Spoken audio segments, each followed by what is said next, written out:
ప్రేమైన సహోదరి సహోదరులకు యేసుక్రీస్తు నామములో శుభములు. దేవుని యొక్క మహిమ మీ మీద ప్రకాశించునుగాక. ఈరోజు దేవుడు మనకిచ్చిన మాట 6వ కీర్తన 8వ వచనము. యెహోవా నా రోదన ధ్వని వినియున్నాడు. పాపం చేయు వారులారా మీరందరూ నా యొద్ద నుండి తొలగిపోవుడి. ఈ మాటలు మనము కీర్తన గ్రంథంలో చూస్తున్నాము. కీర్తనకారుడు ఇక్కడ తన యొక్క వేదనను బట్టి, తన పాపమును బట్టి కలిగిన తనకు బాధను బట్టి ప్రార్థిస్తున్నట్టుగా మనం ఈ కీర్తనలో మొదటి నుండి చూడగలమన్నమాట. ఏదైతే తన వల్ల జరిగిపోయిన పాపం ఉందో అది దేవుడు గుర్తు చేసినప్పుడు, అంటే పాపము చేసినప్పుడు గుర్తులేదు, అది ఎప్పుడైతే వేదనగా మారిందో, ఏదైతే శోధనగా మారిందో, ఆ శోధనలో దేవుని దగ్గరికి వెళ్ళినప్పుడు ఆ శోధనకి, ఆ వేదనకి కారణమైన పాపాన్ని దేవుడు గుర్తు చేసినప్పుడు ఇక్కడ పశ్చాత్తాపడినట్లుగా మనం ఈ కీర్తనలో చూడగలమాట. ఈ పశ్చాత్తాపం ఎంతగా పడిపోయారనంటే తన కన్నీళ్ళ చేత తన పరుపును తేడా చేసుకునేటంతగా పశ్చాత్తాపడ్డారట. ఇక్కడ మనం చూసుకుంటే కీర్తనకారుడు తెలియజేస్తున్నారు కదా, నా రోదన ధ్వని, యెహోవా నా రోదన ధ్వని విని ఉన్నాడు అంటున్నారు. అంటే దేవుడు నా ప్రార్థన ఆలకించి ఉన్నాడు అని చెప్తూ, పాపం చేయువారులారా మీరందరూ నా యొద్ద నుండి తొలగిపోవుడి అని చెప్తున్నారు.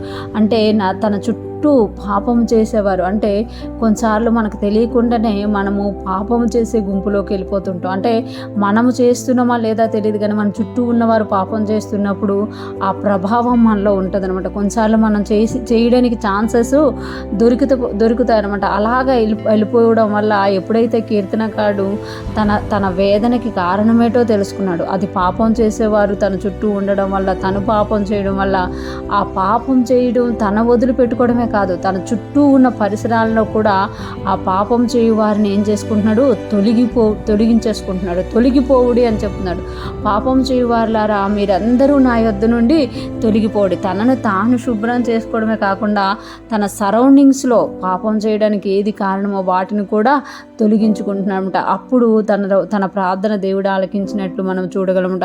ఈరోజు ఫ్రెష్ మనం వింటున్న ప్రతి ఒక్కరూ జ్ఞాపకం చేసుకోవాలి. కొన్నిసార్లు శోధనలో పడిపోవడానికి, వేదనలోనికి వెళ్ళిపోవడానికి, ఏదైనా బలహీనత వలన కష్టాల్లోకి వెళ్ళిపోవడానికి కారణం మనమే కాకుండా మన చుట్టూ ఉన్న పరిసరాలు, మన చుట్టూ ఉన్న మనుషులు, మన చుట్టూ ఉన్న ప్రభావాలు కూడా కారణం కావచ్చు. మనం తెలియకుండానే కొన్నిసార్లు మనం తప్పుగా మాట్లాడేస్తూ ఉంటాం, తప్పుగా ఆలోచిస్తూ ఉంటాం, తప్పుగా ప్రవర్తించేస్తూ ఉంటాం. అలాంటి విషయాలు ఎప్పుడైనా శోధన కలిగినప్పుడు దావీదు మహారాజులాగా మనము వెళ్ళి దేవుని దగ్గర మొరపెట్టుకున్నప్పుడు, దేవుడు తెలియచేసినప్పుడు మనల్ని మనం శుభ్రం చేసుకోవడమే కాకుండా మన చుట్టూ ఉన్న వారి విషయంలో కూడా మనం జాగ్రత్త వహించి, పాపం చేయువారులారా నా యొద్ద నుండి తొలగిపోవుడి అని దావీదు మహారాజు చెప్పినట్టు మనము చెప్పగలిగితే మనం ఇంకా నీతిమంతులుగా మారుతూ ఉంటామట. మన చుట్టూ ఉన్నవారు ఎలా ఉంటే మనకెందుకు అనుకున్నప్పుడు కొన్నిసార్లు మనం కూడా ఆ బలహీనతలో పడిపోయే ఛాన్సెస్ ఉంటాయి. ఈరోజు ఫ్రెష్ మనం ఉంటున్న ప్రతి ఒక్కరం కూడా మన ప్రార్థన దేవుడు విన్నాడు కనుక, మన రోదన ధ్వని దేవుడు విన్నాడు కనుక మనలో ఉన్న బలహీనతలు తొలగించుకోవడమే కాకుండా మన చుట్టూ ఉన్నవారులో కూడా ఆ బలహీనతల్లో నుండి తొలగిపోవాలని మనం ప్రార్థించి జయించినప్పుడు మనము దేవునిలో వర్ధిల్లే వారంగా ఉంటాం. అటువంటి గొప్ప కృప మనందరికీ కలుగునుగాక. దేవుని సన్నిధి మనకు తోడుగా ఉండి మనల్ని జయించే వారిగా చేయునుగాక. ఆమేన్.